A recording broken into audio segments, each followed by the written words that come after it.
नमस्कार, सहृदय स्वागत करता हूं मित्रों। आज हम देखने जा रहे हैं पाद चक्रासन, या आप बोल सकते हैं चक्र पादासन।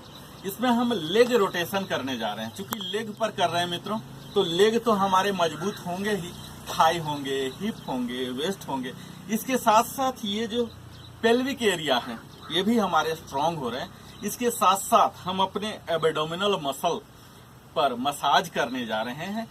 इसके साथ ही हम अपने स्पाइन पर भी काम करने जा रहे हैं। तो इन सारे मसल के फ्लेक्सिबिलिटी आएंगे, स्ट्रेंथ आएंगे।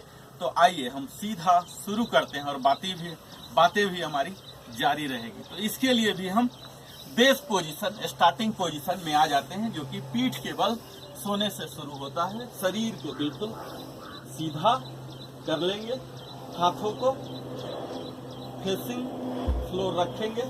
यहाँ के रिलैक्स, नॉर्मल ब्रीथ इन, ब्रीथ आउट। और यहाँ हम अपने पैर को इनहेल करता हुआ 15 सेंटीमीटर उठाएंगे और इसे हम घुमाएंगे। जैसा कि नाम ही है रोटेशन, लेग रोटेशन। तो जब हम अपवर्ड जाते हैं तो इनहेल करेंगे और जब डाउनवर्ड आते हैं तो एक्सेल करेंगे। धीरे धीरे हम कोशिश करेंगे कि सर्कल जितना बड़ा से बड़ा होते जाए। हम कम से कम 5 to 10 सर्कल बनाएंगे क्लॉकवाइज। हमें यह ध्यान देना है हमारे हिल कभी भी फ्लोर को ना सटे। 15 सेंटीमीटर का गैप बना रहे, हमारे दोनों घुटने सीधा रहे। और इस तरह से जितना बड़ा सर्कल आप बना सकते हैं 10 टाइम्स बनाइए। फिर स्टार्टिंग में, और अब हम राइट से ही एंटी क्लॉकवाइज करने जा रहे हैं, जिसके लिए स्टार्ट होता है इनहेल 15 सेंटीमीटर ऑलमोस्ट, और यहाँ एंटी क्लॉकवाइज। आराम से, कोई झटका नहीं देना। शुरू में छोटा सर्कल, और जैसे जैसे आपका शरीर वार्म अप होगा आप सर्कल एरिया, डिस्क एरिया बढ़ा लीजिए। ये हमारे हिप पर, थाई पर, ग्रॉइन एरिया पर काम हो रहे हैं।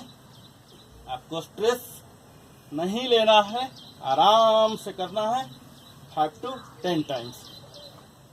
इसी तरह से हम लेफ्ट लेग से भी करने जा रहे हैं। इसे इनहेल करके उठाया 15 सेंटीमीटर, और सर्कल छोटा छोटा सर्कल से ही शुरू कीजिए और धीरे धीरे सर्कल बड़ा बनाइए।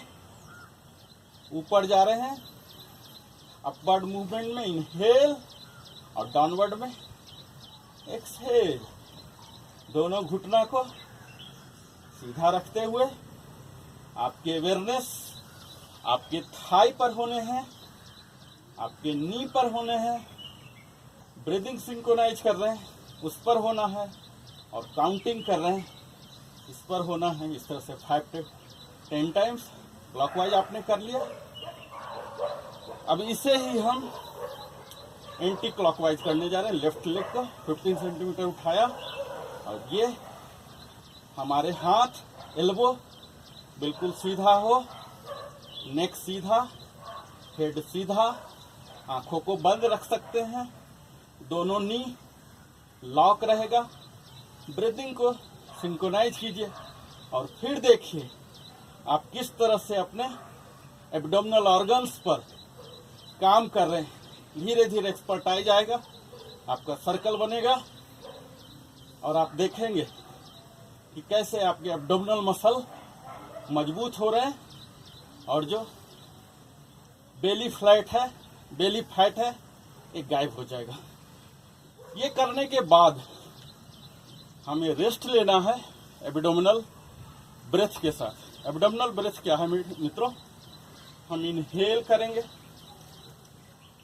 और अपने एब्डोमेन को फुलाएंगे। ये देखिए, ये नॉर्मल ब्रेथ मैं ले रहा हूँ, आप नोटिस नहीं कर पा रहे हैं। मैं एब्डोमिनल ब्रेथ ले रहा हूँ।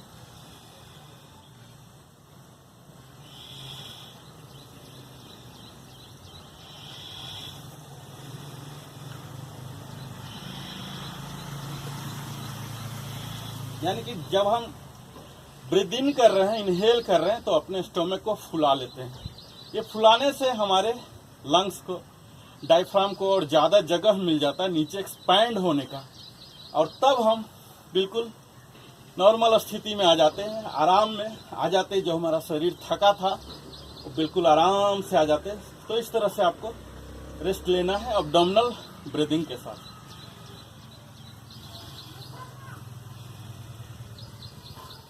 तब तक आप ब्रीथ करते रहिए, रेस्ट लेते रहिए, जब तक कि आपकी सांस बिल्कुल सामान्य ना हो जाए, तनिक भी थकावट ना रहे, तभी आप किसी नेक्स्ट स्टेज के लिए, नेक्स्ट एक्सरसाइज के लिए जाइए।